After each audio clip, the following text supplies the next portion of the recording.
Hi, friends. Today I want to talk a little bit about work.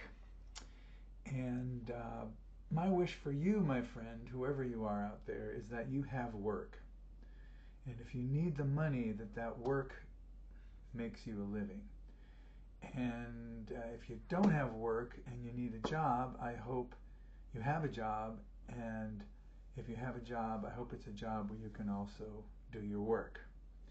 So let me explain. What I mean by work is that you have tasks in your life that compel you to do them, that are compelling to you, that tasks that you enjoy and that bring out your talents and your gifts and interests and focuses them on something that makes the world a little bit better place. Like in the sense of your life's work, like what are you here to do? So I hope you have something in your life that you devote some time to regularly that gives you joy and connection and to the world around you and gives your life meaning and direction. If you need the money, I hope that's also your career. But if you need the money and it's not your career, then I hope you can give it enough of your time and energy to feel that you're moving forward with it. So don't let your job get in the way of your work, is what I'm saying. If you don't have work in this sense and you need the money, then you need a job. For me, a job is trading time for money. Some jobs can include your work, even if your work doesn't include your job. So for instance, your work might be to treat everybody you meet all day long, every day, with respect and kindness.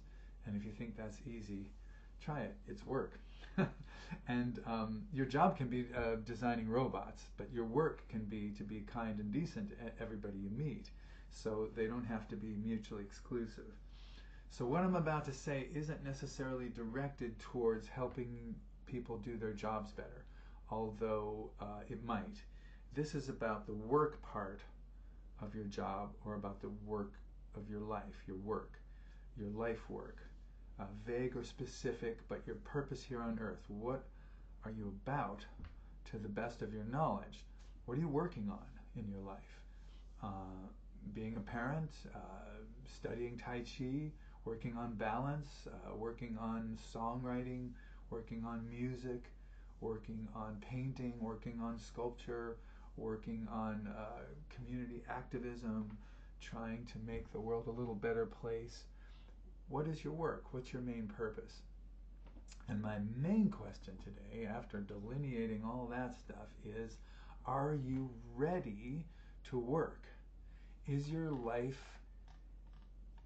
set up? Do you make your practice, your training, whatever your work is, easy to start? Can you walk right into it from your daily life? If not, why not? You can ask why. It might be fruitful. Is your space set up so that you can work easily anytime that you're ready to do that work? So let me give you an example. You can inquire into that, by the way, and sort of figure it out psychologically. Like, why is it difficult for me to get to my work? Why don't I have things set up so that I can do my work really easily? You can go into that psychologically and sort of find your resistance maybe to doing the work, psychologically, emotionally, spiritually, but you can just set up your life to do the work and then do the work and just let those things work themselves out by doing the work. So let me give you an example. Like, I'm a songwriter, and I write songs as part of my work, which is to practice and live and teach Tai Chi, which I consider to be basically balance. Reconciling apparent opposites.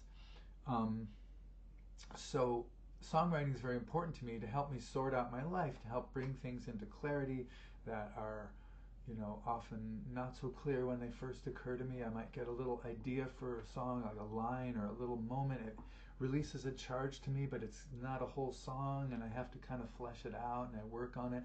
And by the time I get it completed and into a song that feels right to me, it's released some kind of a charge for me and helped me do my work, which is to find that balance and to help other people with it. So I'm a member of the Southern Oregon Songwriters Association, which is a little group that here in Southern Oregon we support each other in the whole songwriting thing. And we do songwriting challenges usually towards the end of the year. We usually have a break around the holidays, and it's sort of like, well, by the first meeting next time, maybe we can have a new song along the lines of these challenges. We have these song challenges. Last year, it was just me. I came up with 6 challenges and I gave them to the group, and it was great. It yielded some good stuff, especially for me. But some other people wrote some songs too, according to the challenges, and they were great. It was really cool. So this year we got suggestions from several different members. So we have 10 songwriting suggestions. Hopefully to maybe complete 1 or 2 by the time we meet next in January, or this is December as I speak, or over the course of the year. There's 10 suggestions, so it's a lot. So my plan is to do my best to complete all 10 songs by the end of the year. That's my goal. So as soon as I got the challenges, though, I want to be ready to work on these things. I don't want to be like, well, where, what was that second one, and where's that, some scrap of paper somewhere. So as soon as the challenges were clear and we had them in a list, I opened up a Word document, which is right here on my computer. I opened up a folder for Southern Oregon Songwriters. I click on the first document there, which says Songwriting Challenges. And on this document, I basically wrote down each challenge and who it came from. Gets its own page. So this is a 10-page or so document right now, and each one has number 1. For instance, page 1, songwriting challenge ideas 22-23. This one came from me. 1, a song involving sports. 2, a song involving insects. 3, a song about your father. That's an interesting one. 4, no break song, non-stop lyrics from the first moment to the last of the song. So there's no pauses, there's no beats. You have to be singing the whole song through. Someone else suggested 1 sentence, a song with 1 sentence.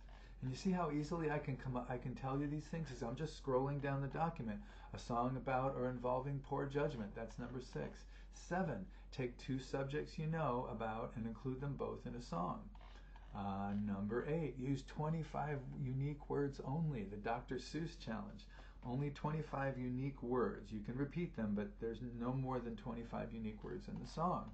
Number 9, write a song with all 7 chords of a scale in it. For instance, the C major scale, C, D, E, F, G, A, B. You need to have a song with a C variant, a D variant, an E variant, an F variant, so on. Then we have I'm blanking. You insert your own verb. I'm fishing, I'm whatever, and you write a song with that. So those are the 10 ideas, but you see how easy it was for me to tell you what those ideas are, and it's more importantly easier for me to work on these ideas. I've got a Word doc right here. I can get to this thing within 10 seconds if I suddenly got an idea or I got inspiration on any of these ideas. But I don't wait for inspiration. I mean, at the end of the day or earlier, if I have the time, I'll pull this document out. I'll sit back and I'll look at each one and I'll see if anything else occurs to me lyrically that might be of interest here. I kind of work on lyrics, and then I sort of have a placeholder sort of melody that starts to develop, and then gradually I bring my guitar into it. But my point is that it's really easy for me to check in with these songwriting challenge ideas. It's ready to go, so it's right there on my desktop. Okay.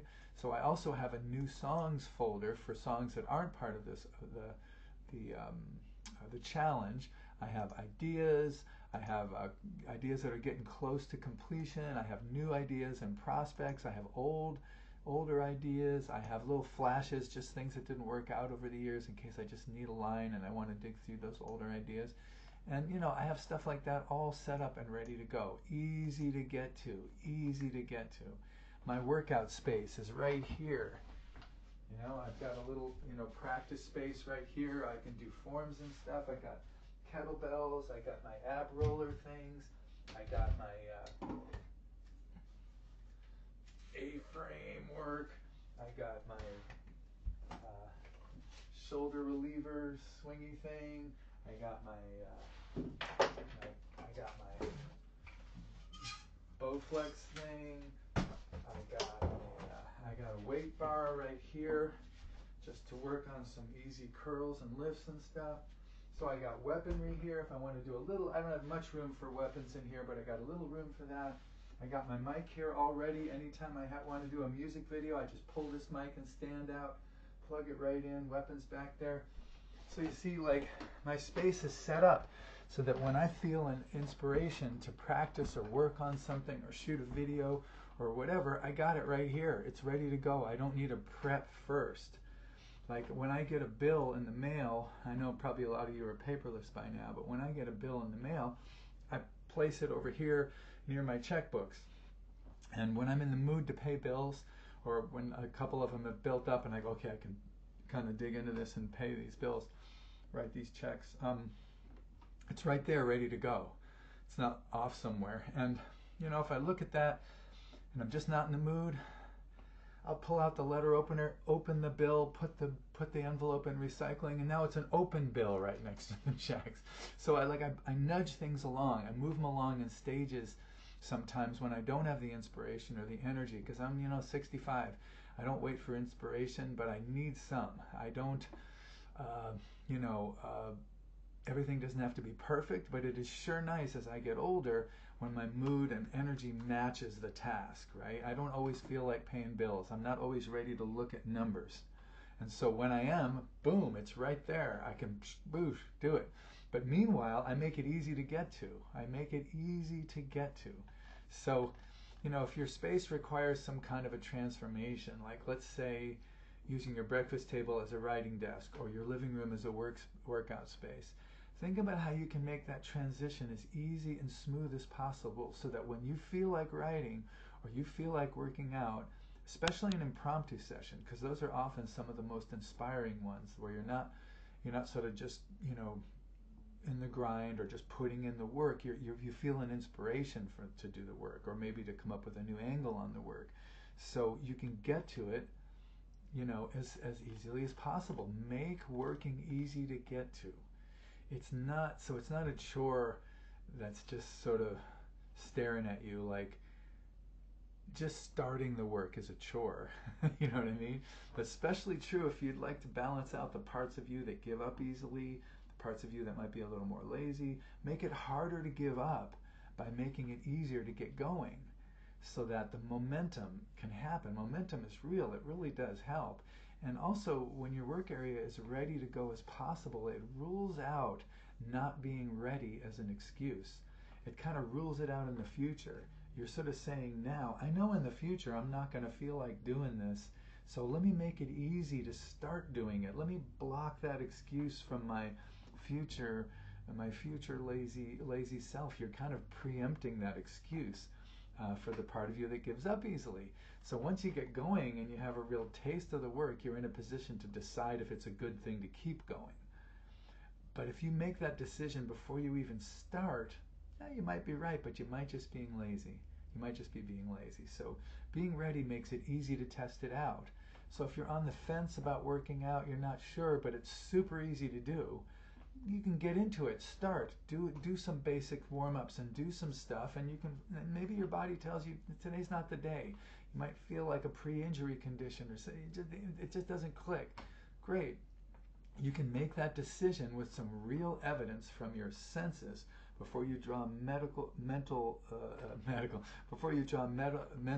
conclusions about what you're doing. Instead of just sitting there in your head and saying, should I work out? Make it easy to start.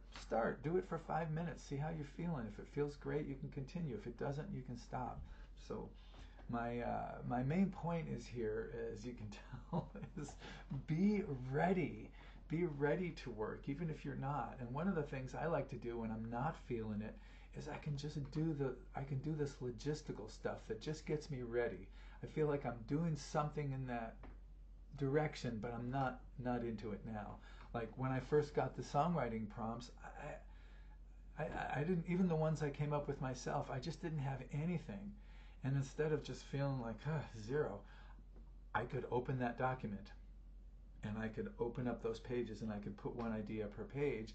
I could do that little busy logistic work and feel like, okay, I'm moving forward, because that is necessary for me to write. I have to have a place to write it on. So you know, I could move it forward. And once it's forward like that, even if I don't have anything clicking, I can at least look at the ideas easily. I can at least check them out. I can do something if I'm not feeling the main thrust of the work. So ask yourself, are you ready to do your work, whatever your work is, and can you make it any easier for you to get to it? Can you set up your life so that the work is right there for you to do and you don't have to think about it as a chore just to get started? That's my main point.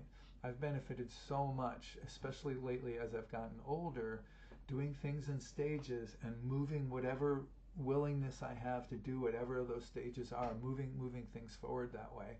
And that way, if I'm at stage 3, stage 4 is ready to go. I've got the, you know, the bill there, the checkbook there, the pen, you know, I've got all the things staged and ready so that when the Spirit moves me, I can go for it. Or if I have to do it, whether the Spirit moves me or not, boom, at least logistically it's there. So if you tend to procrastinate, this is a really good one to work on. Have it be, make it hard for you to procrastinate, make it hard for you to give up, make it easy to get started. So anyway, that's my tip for the day. Thank you for watching. I appreciate it. If you like this kind of thing, please subscribe to this channel. I know I do a lot of different things on this channel, and I apologize for that if you only come here for music and you get these Tai Chi notifications, or if you only come here for Tai Chi stuff and you get all these music videos and stuff that I post, or nature videos, or whatever. I'm kind of a holistic Taoist kind of guy, and all these things are all kind of interrelated for me, so I like to just park them in one place. I do have blogs set up, that one for my nature videos, one for my music videos, one for my Tai Chi videos, and if you go to these blogs, you can just see you can see all my Tai Chi videos in one place.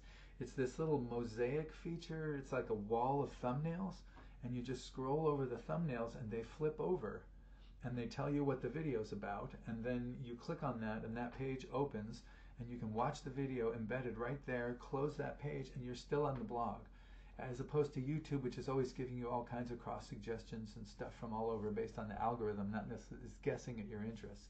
So I'm going to put the links for those blogs in the comments below. But if you just go to geneburnett.com and open up any page from the homepage, go into the site on any of the different things that are there, and there are links at the top of the page, and one of them will say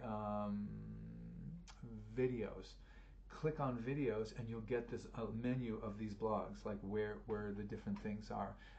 It might sound complicated, but it's super easy. It's super easy to navigate, much better than YouTube. So I recommend doing that. If you're interested in Tai Chi videos but you don't want all these musical notifications, you can unsub me here and just bookmark that blog and just check the blog periodically, and you'll see whether anything new has come up. Upper left hand corner is always the newest thing. So yeah, I'm going to put those links in the description, and I hope that you're ready to work. New Year's coming, and there's all kinds of work that needs to be done. The world is not nearly the cool place that it could be, and we need to work to make it a little bit better. So good luck with your work. If you don't have your work, I hope you find it. And like I said, if you have to take a job, I hope that the job is at least related to your work, or a job where you can do your work at your job. And if that's not the case, I hope you have enough energy when you come home. I hope you don't just get sucked into the tubes, the various screens out there. Come home and do your work, because man, life without work is just a job. All right, thanks very much for watching. Appreciate it. We'll see you down the line.